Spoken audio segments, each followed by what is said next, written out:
Let's talk about how you can change your self-limiting beliefs. Well, you can do this by understanding and examining the relationship you have with yourself, particularly your younger self, and the neuropsychology that underpins this relationship. Firstly, by understanding where self-limiting beliefs and the thoughts that support your beliefs come from.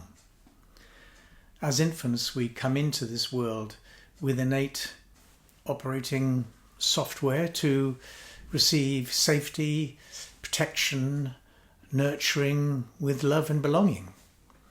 However, this is often overlaid with unhelpful parental programming by stressed parents who give their child covert negative messages that the child must make sense of.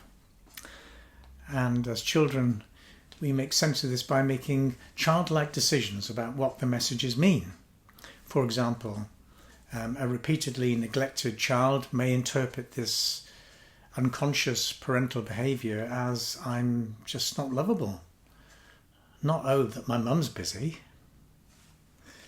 Secondly, learning how your mind works. Our adult thinking mind becomes complex and convoluted, especially under stress.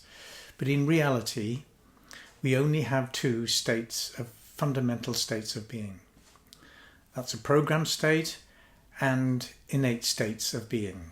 Now, programmed states are the negative, nervous system regulated type of thinking or mindset.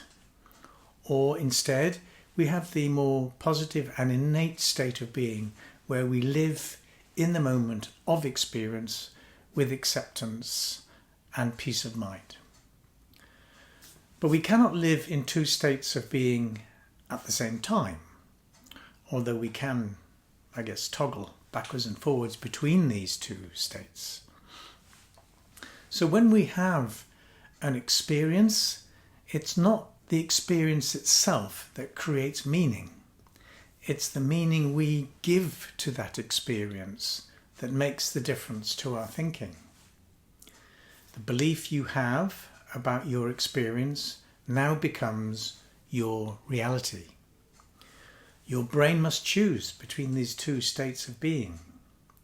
If we're spending too much time in negativity as adults, we can learn how to break these patterns of negative thinking or negative emotional experience by understanding if your thinking or the thought behind your emotion is negative, then we must start from a position of saying to ourselves, this is simply not true. In fact, what's happening is you're experiencing your interpretation of what's happening, filtered through your childhood programmed belief system. When you have a negative emotion, stop and ask yourself, what's the thought that drives this emotion? Or what's the belief that drives my negative thinking? If it's negative parental programming that's created your limiting belief system, then it's not true. However, you might say, well, but it is true. I have just lost my job. That's a fact. But the interpretation you placed on that with anxiety around, say, not being able to find another job is not true. It's your negative limiting belief that's now in play. Also, we need to understand that our mindset is based on the fact that our beliefs dictate our thinking. Our thinking dictates our emotions, and our emotions determine our behaviour, which in turn creates our outcomes. You can alter your mindset at any point in this mindset model. In other words, we can start with your emotion or your behaviour and work backwards. Let's say For example, I acknowledge a passerby with a nod and a smile on my local walk, and I'm ignored. I could think, oh, this person doesn't like me. This thought may be attached to a belief, a childhood belief, that there's something wrong with me. This is what we learned in childhood. We can now acknowledge that this is a distorted thought and simply a lie, and reframe my thinking to that person's having a bad day or maybe a bad life, and reframe my emotion to compassion. When you change your state of being and your thinking changes, your beliefs change, and when your beliefs change, your whole life changes.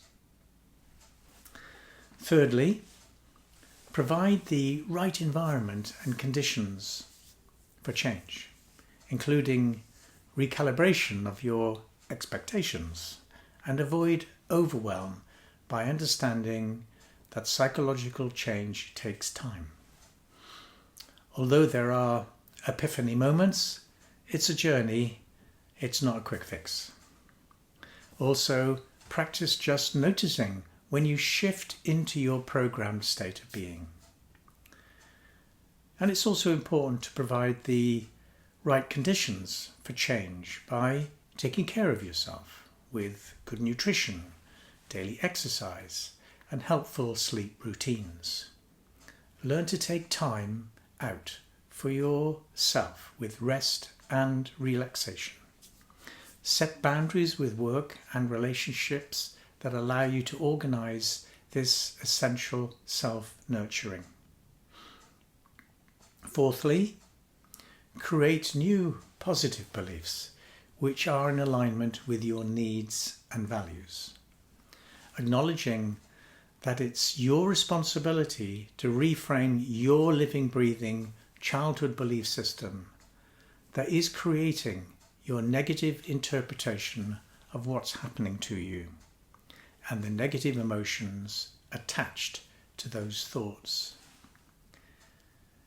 Practice shifting negative thoughts and feelings into a more positive mindset, in the knowledge that negativity is not your natural, innate state of being.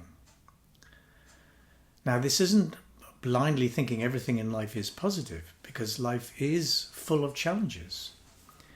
If you've just lost a family pet, it's appropriate to feel incredibly sad.